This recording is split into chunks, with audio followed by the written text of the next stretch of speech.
اللہ من الشیطان الرجیم بسم اللہ الرحمن الرحیم وَإِذْ نَجَّيْنَاكُمْ مِنْ آلِ فِرْعَوْنَ يَسُومُونَكُمْ سُوءَ الْعَذَابِ يُذَبِّحُونَ أَبْنَاءَكُمْ وَيَسْتَحْيُونَ نِسَاءَكُمْ وَفِي ذَلِكُمْ بَلَاءٌ مِّن رَبِّكُمْ عَظِيمٌ۔ اللہ تبارک و تعالی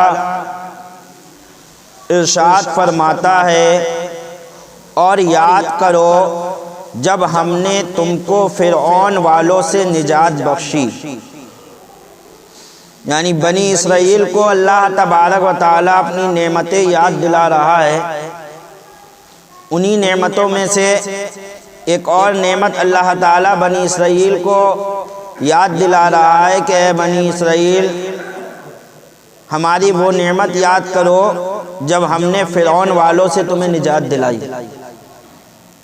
وہ کیا کرتے تھے کہ تم پر بڑا عذاب کرتے تھے، تمہارے بیٹوں کو ذبح کرتے تھے اور تمہاری بیٹیوں کو زندہ رکھتے تھے۔ ان کا ایک کام کیا تھا کہ بیٹوں کو، جتنے بیٹے پیدا ہوتے ان سب کو ذبح کر دیتے بنی اسرائیل کے، اور بیٹیوں کو چھوڑ دیتے، اور تمہاری بیٹیوں کو زندہ رکھتے تھے، اور اس میں تمہارے رب کی طرف سے بڑی بلا تھی یا بڑا انعام۔ اب اس آیت کے بارے میں پورا واقعہ آپ کے سامنے ہوگا، تب آپ سمجھیں گے کہ یہ پورا واقعہ کیا تھا اصل میں۔ پہلے خلاصہ تفسیر سن لیجئے، اس کے بعد واقعہ بیان کیا جائے گا۔ بنی اسرائیل کو یہ دوسرا انعام یاد دلایا جا رہا ہے کہ اے اسرائیلیوں، تم فرعون والی مصیبتوں کو یاد کرو کہ تم کو ہر روز اس کی قوم کی طرف سے ایک نئی مصیبت کا سامنا ہوتا تھا۔ اس نے تم کو طرح طرح کے عذابوں میں جکڑ رکھا تھا، یہاں تک کہ تمہارے لڑکوں کو قتل کراتا اور لڑکیاں باقی چھوڑتا تھا۔ اس میں تم پر سخت مصیبت تھی، نسل و قوم کا کم ہونا، لڑکیوں کا دوسروں کے استعمال میں آنے کا اندیشہ، پھر زندہ اولاد کو قتل دیکھنا اور اپنی گود میں بچوں کے ذبح ہونے کا نظارہ۔ رب نے تم کو سب مصیبتوں سے موسیٰ علیہ السلام کے ذریعے نجات دی۔ یہ کتنا بڑا احسان ہے اور کیسی نعمت ہے، تم اس احسان کو یاد کرو اور اس نبی آخر الزماں پر ایمان لاؤ۔ خیال رہے کہ بنی اسرائیل موسیٰ علیہ السلام کی نجات اور فرعون کے غرق کی یادگار قائم کیے ہوئے تھے۔ اب یہاں ایک نقطہ بتا رہے ہیں کہ بنی اسرائیل اس نعمت کو بھولے نہیں تھے کہ ہمیں فرعون سے جو ہے اللہ تعالیٰ نے نجات دی، انہیں وہ نعمت یاد تھی۔ پھر اللہ تعالیٰ کیوں فرما رہا ہے اے بنی اسرائیل یاد کرو؟ انہیں تو یاد تھی وہ نعمت، وہ اس دن روزہ رکھا کرتے تھے جس دن انہیں نجات ملی فرعون سے۔ وہ عاشورہ 10 محرم کی تاریخ تھی، وہ اس دن روزہ رکھتے تھے کہ یہی وہ دن ہے کہ جس دن ہمیں فرعون سے نجات ملی تھی، تو انہیں تو وہ دن یاد تھا۔ پھر قرآن نے کیوں کہا کہ یاد کرو؟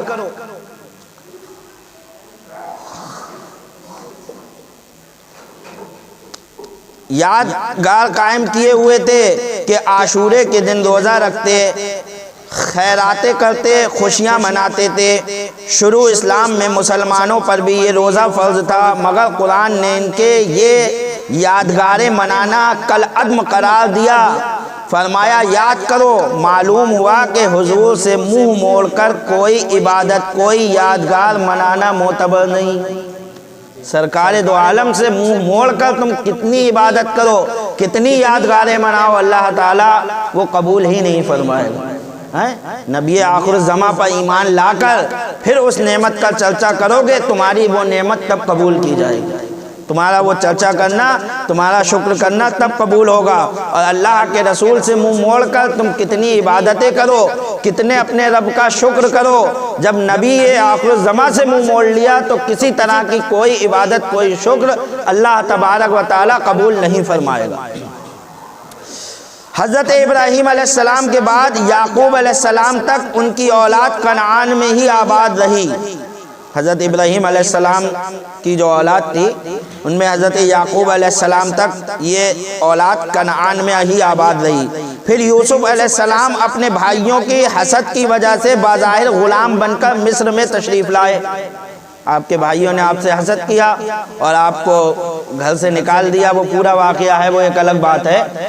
مطلب آپ کسی طریقے سے مصر میں پہنچ گئے اور آپ کو غلام بنا کر بھیج دیا گیا مصر میں تشریف لائے۔ یہاں حق تعالیٰ نے ان کو بڑا عروج عطا فرمایا۔ جب کنعان میں سخت قحط پڑا تب یعقوب علیہ السلام اور ان کی ساری اولاد مصر میں آ گئے، کیونکہ مصر کے بادشاہ بن چکے تھے حضرت یوسف علیہ السلام، تو سارے بھائی وہیں آ گئے اپنے بھائی کے ہی پاس۔ یوسف علیہ السلام کے ساتھ اپنی غلطی کی معافی مانگی، یوسف علیہ السلام نے تمام بھائیوں کو معاف فرما دیا اور سب جو ہے وہیں پر رہنے لگے۔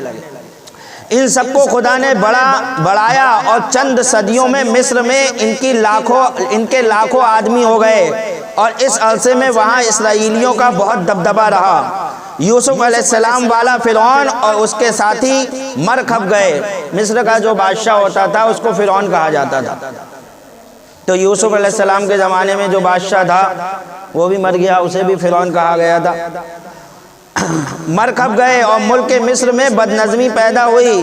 ولید بن مصعب جو سیدنا موسیٰ علیہ السلام کا فرعون ہے، موسیٰ علیہ السلام کے زمانے میں جو فرعون تھا اس کا نام کیا تھا؟ ولید بن مصعب۔ یہ موسیٰ علیہ السلام کے زمانے کا فرعون ہے۔ ولید بن مصعب جو سیدنا موسیٰ علیہ السلام کا فرعون ہے، یہ شہر اصفہان کا ایک غریب عطار تھا۔ یہ کون تھا؟ شہر اصفہان کا ایک عطر بیچنے والا تھا، غریب عطر بیچا کرتا تھا، بہت غریب تھا یہ۔ جب اس پر بہت قرض ہو گیا تو اصفہان سے بھاگ گیا۔ جب قرضہ بہت بڑھ گیا تو اپنے شہر سے بھاگا کہ میں قرض دوں گا کیسے، تو وہاں سے بھاگ گیا۔ بھاگ کر شام پہنچا، لیکن وہاں کوئی ذریعہ معاش ہاتھ نہ آیا، تب وہ تلاش روزی کے لیے مصر میں آیا۔ اب اس طریقے سے وہ مصر پہنچا کہ شاید یہاں کوئی کام مل جائے۔ یہاں اس نے دیکھا کہ گاؤں میں تربوز بہت سستے بکتے ہیں اور شہر میں مہنگے۔ دل میں سوچا کہ یہ نفع بخش تجارت ہے، چنانچہ اس نے گاؤں سے بہت سارے تربوز خریدے۔ مگر جب شہر کی طرف چلا تو راستے میں محصول لینے والوں نے کئی جگہ اس سے محصول لیا۔ جگہ جگہ فوجی کھڑے ہوئے تھے ٹیکس لینے والے، وہ اس سے سب ٹیکس لیتے چلے گئے، تو شہر تک پہنچتے پہنچتے اتنا ٹیکس دیا کہ بازار آتے آتے صرف اس کے پاس ایک تربوز بچا۔ شہر میں بیچوں گا تو میرے ذرا نفع ہو جائے گا، لیکن شہر پہنچتے پہنچتے تو ایک تربوز رہ گیا۔ باقی سب محصول میں چلے گئے۔ یہ سمجھ گیا کہ اس ملک میں کوئی شاہی انتظام نہیں، جان گیا کہ یہاں کوئی شاہی انتظام نہیں ہے، جس کا جو دل چاہ رہا ہے فوجیوں کا وہ کرتے پھر رہے ہیں، کوئی انتظام نہیں ہے، جو چاہے حاکم بن کر مال حاصل کرے۔ اس وقت مصر میں کوئی وبائی بیماری تھی، لوگ بہت مر رہے تھے۔ یہ قبرستان میں بیٹھ گیا اور کہا کہ میں شاہی افسر ہوں، مردوں پر ٹیکس لگا ہے، فی مردہ مجھے 5 درہم دو۔ وہاں جا کے بیٹھ گیا اور کہا میں شاہی افسر ہوں اور مردوں پر ٹیکس لگا ہے، جو یہاں پر 5 درہم دے گا اسی کو دفن کیا جائے گا۔ یہ بادشاہ کی طرف سے حکم ہے۔ دیکھ لیا تھا نظام تو کچھ ہے نہیں یہاں پر، تو لہذا جو چاہو کرتے پھرو، تو اس نے یہ کیا اور دفن کر دو۔ اس بہانے سے چند روز میں اس نے بہت مال جمع کر لیا۔ اتفاقاً ایک روز کوئی بڑا آدمی دفن کے واسطے لایا گیا۔ اس نے اس کے وارثوں سے روپے پیسے مانگے، انہوں نے اسے گرفتار کر کے بادشاہ تک پہنچا دیا۔ کیا معلوم اسے کون آ رہا ہے کون نہیں آ رہا ہے۔ اب وہ شاہی کوئی آدمی مر گیا، جب وہ لایا گیا اس نے اس سے بھی پیسے مانگے، کرا گرفتار، پہنچا دیا بادشاہ پاس، اور سارا واقعہ بادشاہ کو بتایا۔ بادشاہ نے اس سے پوچھا کہ تجھے کس نے اس جگہ مقرر کیا ہے؟ ولید بولا کہ میں نے آپ تک پہنچنے کا یہ بہانہ بنایا تھا۔ اس نے سوچا کیا کروں، تو گھمائی بات، کہا میں نے آپ تک پہنچنے کا یہ بہانہ بنایا تھا، میں آپ کو خبر کیے دیتا ہوں کہ آپ کے ملک میں بہت بدنظمی ہے۔ میں نے 3 مہینے کے عرصے میں ظلماً اتنا مال جمع کر لیا، آپ خیال کر سکتے ہیں کہ دوسرے حکام کیا کچھ نہ کرتے ہوں گے۔ یہ کہہ کر وہ سارا مال بادشاہ کے سامنے ڈال دیا، جتنا کمایا تھا سب بادشاہ کے سامنے، کہ دیکھو میں نے 3 مہینے میں یہاں کتنا مال حاصل کیا ہے۔ اب آپ اندازہ لگا لو آپ کے سپاہی، آپ کے حاکم کیا کرتے پھر رہے ہیں، کتنا پیسہ لوگوں سے وصول کر رہے ہیں۔ اور کہا کہ اگر آپ انتظام میرے سپرد کر دیں تو میں آپ کا ملک درست کر دوں گا۔ بادشاہ کو یہ بات پسند آئی اور اسے کوئی معمولی عہدہ دے دیا۔ اس نے کہا بات تو صحیح کہہ رہا ہے یار، تو اس کو ایک عہدہ دے دیا۔ ولید نے وہ طریقہ اختیار کیا جس سے بادشاہ بھی خوش رہا اور رعایا بھی خوش رہی۔ اس نے کیونکہ آگے بڑھنا تھا اسے، تو اس نے وہ طریقہ اختیار کیا کہ بادشاہ بھی خوش اور پبلک بھی خوش۔ رفتہ رفتہ یہ تمام لشکر کا افسر بنا دیا گیا اور ملک کا انتظام اچھا ہو گیا۔ جب بادشاہ مصر مرا تو رعایا نے ولید کو تخت پر بٹھا دیا۔ اس طریقے سے یہ فرعون مصر کا بادشاہ بنا۔ تو دیکھا آپ نے، ایک غریب عطار، اللہ تعالیٰ جس کو چاہتا ہے اس کو نواز دیتا ہے نہیں؟ جب یہاں پر چائے بنانے والا بن سکتا ہے تو کہیں عطار کیوں نہیں بن سکتا ہے نہیں؟ اللہ تعالیٰ جسے چاہتا ہے نوازتا ہے، اس کے یہاں کوئی کمی نہیں ہے، وہ جسے چاہے اس کو بادشاہ بنا دے۔ اس میں کافر مسلم تھوڑی دیکھا جاتا ہے۔ یہ تو ہماری کمی ہے کہ ہم نے اپنے رب کی عبادت نہیں کی تو اللہ تعالیٰ نے ظالم بادشاہ ہم پر مسلط کر دیا۔ اور بنی اسرائیل کی بھی کمی رہی ہوگی جو بنی اسرائیل پر اللہ تعالیٰ نے ظالم بادشاہ مقرر کیا، کیونکہ یہ تو حدیث پاک میں ہے کہ جب قوم نہیں سدھرتی ہے تو اللہ تعالیٰ اس پر ظالم بادشاہ مقرر کر دیتا ہے، تو وہ جسے چاہے بادشاہ بنا دے۔ ولید نے وہ طریقہ اختیار کیا جس سے بادشاہ بھی خوش رہا اور رعایا بھی۔ رفتہ رفتہ یہ تمام لشکر کا افسر بنا دیا گیا اور ملک کا انتظام اچھا ہو گیا۔ جب بادشاہ مصر مرا تو رعایا نے ولید کو تخت پر بٹھا دیا۔ اس نے تخت پر بیٹھتے ہی اعلان عام کیا کہ لوگ مجھے سجدہ کیا کریں۔ اس نے اعلان عام کر دیا کہ سب لوگ مجھے سجدہ کریں گے۔ سب سے پہلے اس کے وزیر حامان نے اس کو سجدہ کیا اور پھر دوسرے امیروں اور سرداروں کے ذریعے مصر کے لوگوں سے خود اپنے کو سجدہ کراتا تھا، اور دور والوں کے لیے اس نے اپنے نام کے بت بنا کر بھیج دیے تھے کہ وہ ان بتوں کو سجدہ کیا کریں۔ تمام اہل مصر فرعون کی پرستش میں گرفتار ہو گئے، مگر بنی اسرائیل نے اس سے انکار کیا، کیونکہ وہ ایک نبی کے ماننے والے تھے، گناہگار اگرچہ تھے لیکن کافر تھوڑی تھے۔ آج بھی مسلمان گناہگار اگرچہ ہے، شرابی ہے، جواری ہے، کچھ بھی ہے، لیکن بتوں کے آگے تھوڑی جھک جائے گا۔ تو ایسے ہی وہ بھی کہا نہیں، ہم ایک اللہ کی عبادت کرنے والے، ہم کسی کے آگے اپنے سر کو کیوں جھکائیں؟ بنی اسرائیل نے انکار کیا۔ فرعون نے ان کے سرداروں کو بلا کر بہت ڈرایا دھمکایا، مگر انہوں نے کہا کہ ہم تیری عبادت نہیں کر سکتے، صرف رب کی عبادت کریں گے، تو جو چاہے سو کر۔ فرعون غصے میں آ گیا اور دیگوں میں زیتون کا تیل اور گندک کھولا کر بنی اسرائیل کو ڈالنا شروع کیا۔ بنی اسرائیل نے یہ سب کچھ برداشت کیا مگر رب کی اطاعت سے منہ نہ موڑا۔ ہوتے رہے شہید، لیکن ایک رب کے علاوہ دوسرے رب کے آگے سجدہ کرنا یہ گوارا نہیں کیا، اور فرعون کو سجدہ نہ کیا۔ جب بہت سے بنی اسرائیل جلا دیے گئے تب حامان نے فرعون سے کہا کہ ان کو مہلت دے اور ان کو دنیا میں ذلیل کر کے رکھ، انہیں مہلت دے اور ان سب کو غلام بنا لو۔ اب ان سے سب اپنا کام لیا جائے گا، غلام بنا کر ان سب کو رکھا جائے۔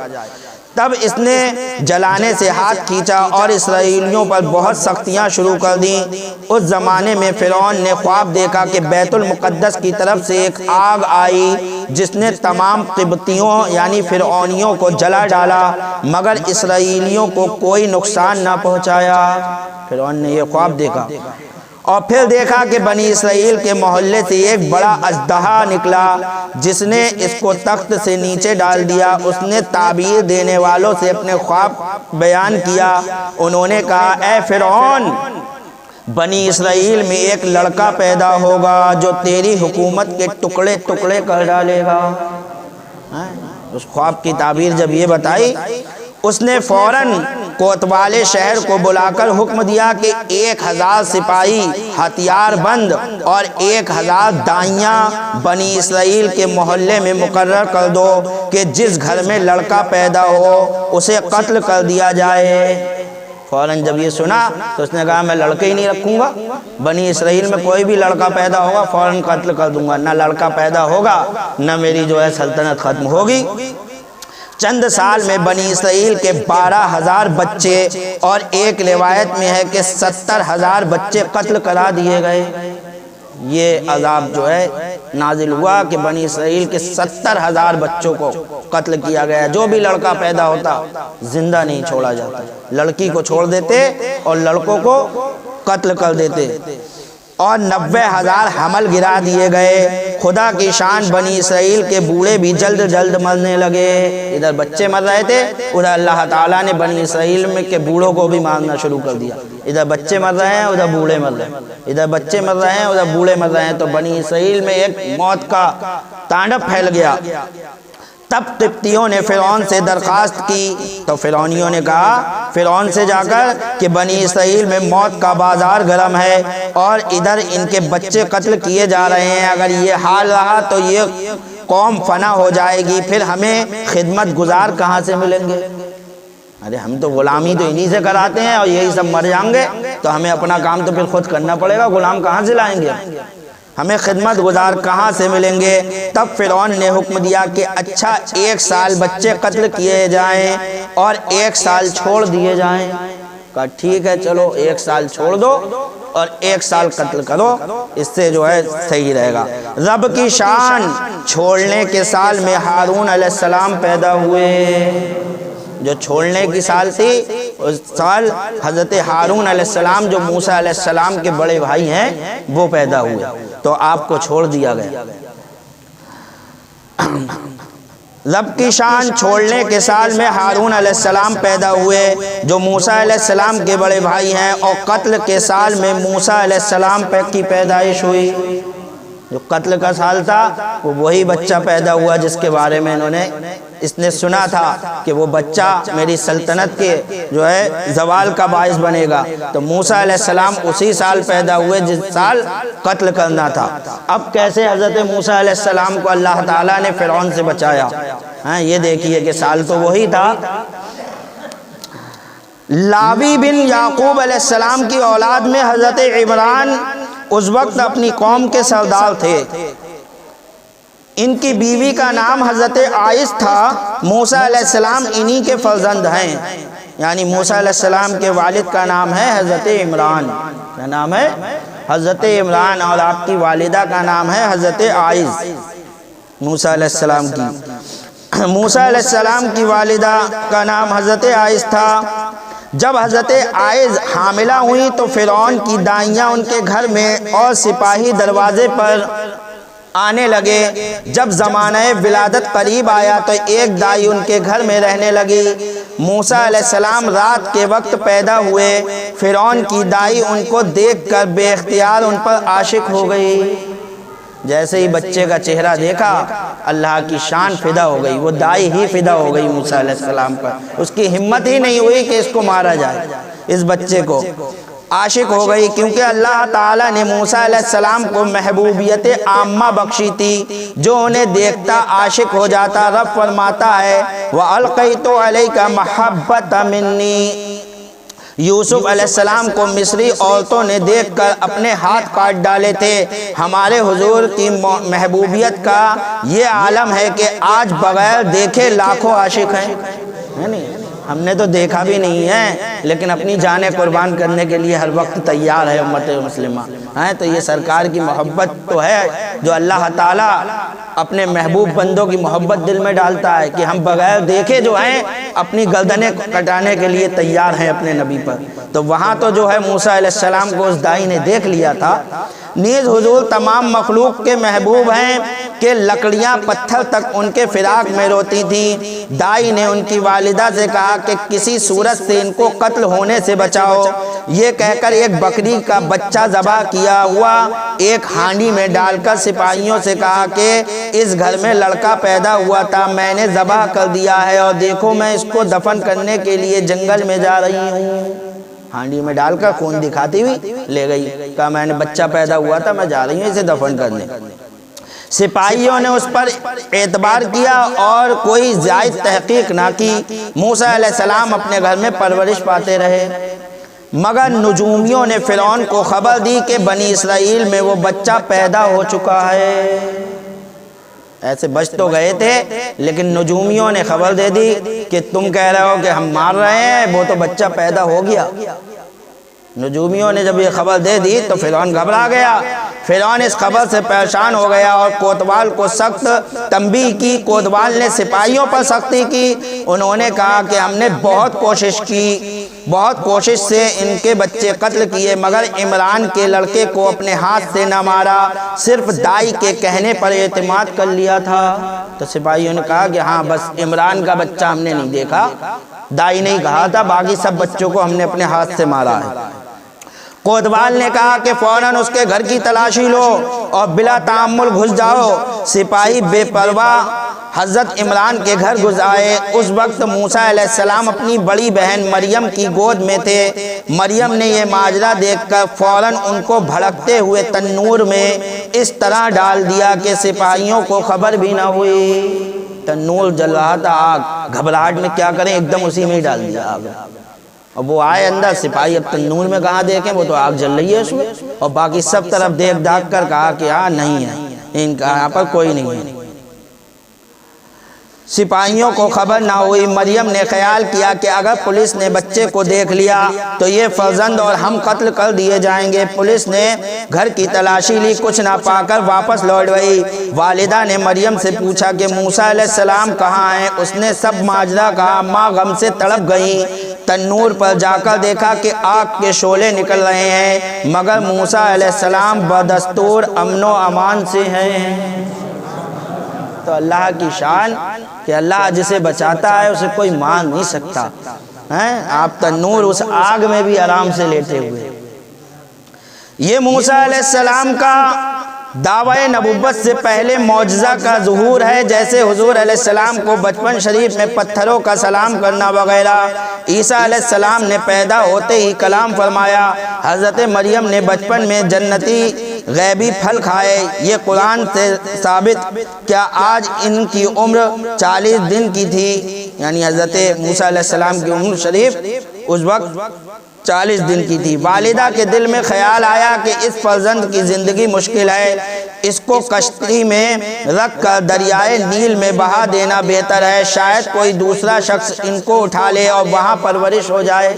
کہا اب ان کو یہاں رکھنا خطرے سے خالی نہیں ہے، اللہ کے بھروسے پر ان کو دریائے نیل میں ڈال دے رہی ہوں، ایک بکسے میں رکھ کر، جہاں شاید کسی اور جگہ چلے جائیں، کسی کو ملیں وہ ان کی پرورش کرے، کم سے کم میرا بچہ تو زندہ رہے گا۔ اگر یہاں رہا تو یہ تو آئے دن سپاہی جو ہے ستاتے رہیں گے۔ تو یہی جو ہے ماجرا طے پایا۔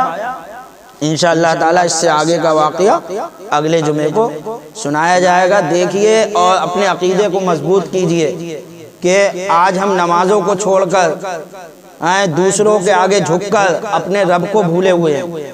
دیکھو ہمارا پالنے والا پروردگار عالم ہی ہے۔